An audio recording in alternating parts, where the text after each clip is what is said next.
Hello. It's me again.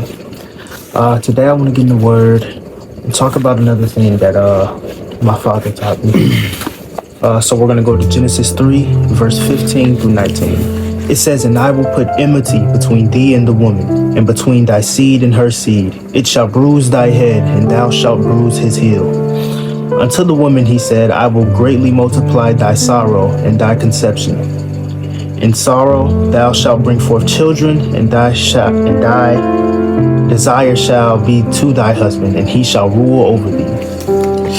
Now this is good because this is when the men like to beat their chests. You know, you heard the scriptures, do what I say, but they lack the understanding that this was a demotion for women and men, because women and men were better when they were equal and they had the power to do great things together, which is why it says, "And he shall rule over thee," which is obvious that before the penalty, he wasn't ruling over her. It says, "And unto Adam he said, Because thou hast hearkened unto the voice of thy wife, and hast eaten of the tree of which I commanded thee, saying, Thou shalt not eat of it.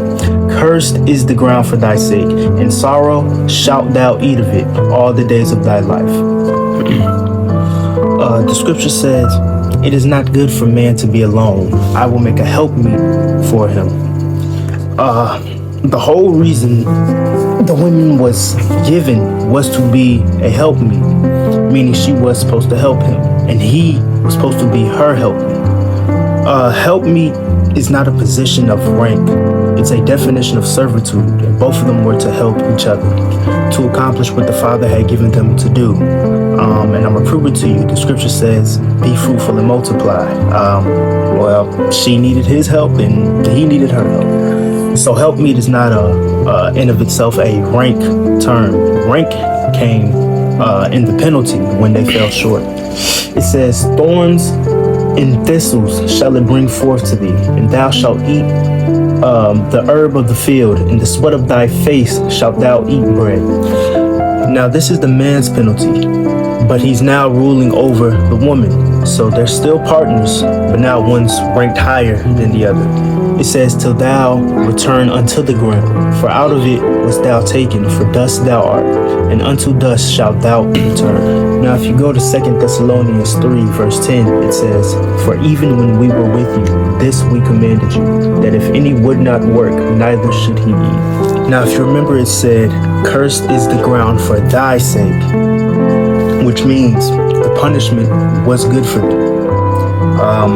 It's just called correction. When you have bad vision, they prescribe to you something called corrective lenses. The punishment was for the sake of man, to help man get back on track. The Father says this is the best way to correct us. So when you, man, are not working and refuse to work, you are avoiding what the Father has prescribed for you, for your sake. So you stay in a state of defeat where you're not getting what you're supposed to get and you're not being corrected. So the correction that we see here in Genesis 3, we actually see the results of that correction in Revelation 21. We're not going to go there, but I invite you to read Revelation 21 if you haven't. You got to understand that the scriptures work when you work them. If you're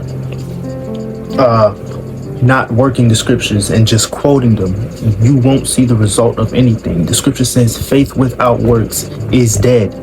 Then it says right after, "I will show you my faith through my works."